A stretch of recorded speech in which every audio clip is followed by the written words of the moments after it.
So this is my 2016 Harley Davidson Street Bob, Bridget the Midget. I've done a couple of upgrades, not many, but a couple, and we're gonna go into that today. Let's check it out. Fuck round with the kid, dad ratchet out and back, passing out much past it, passing the spliff, coming up with shit, dashing the kick, dashing the whip. Fuck round with this, I can't get Let me move off. The first thing that I did was change out the handlebars. They came with mini apes. I didn't really like that style. I was going for more of a club style look, and so I purchased Lucky Dave's Lucky 13s, which are right here. They're great T-bars. They're approximately 13 inches tall, hence the name, and they allow some more versatility with the bike. I can really throw it down even though I have forward controls on the bike. The next upgrade that I did was changing out the light situation.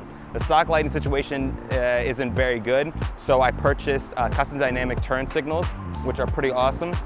In addition, I also got a Harley Davidson Daymaker, which produces a ton of light, especially when it's on its high beam setting. I got the 2-in-1 Two Brothers racing exhaust, which I love. It's a tremendous system. It idles pretty low, and then you can really make it bark when you get those RPMs up. I got the blackout air filter, which is pretty cool. I got a lot of compliments on that.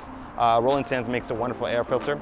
And then I also got the Vance & Hines Fuel Pack FP3, which fucking sucks, but whatever, it is what it is. The next upgrade that I chose to do was the Pera Daddy Longlegs Daytona seat, which is a great seat. I also put in gel for longer rides, so I highly recommend that if you plan on doing putting some miles on your bike.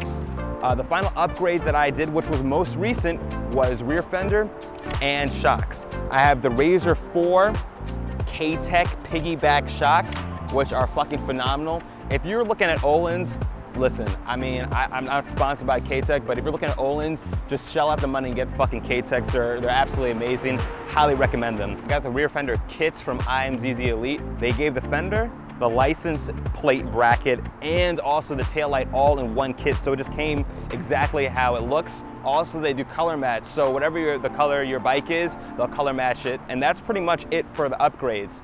I'll catch you guys later.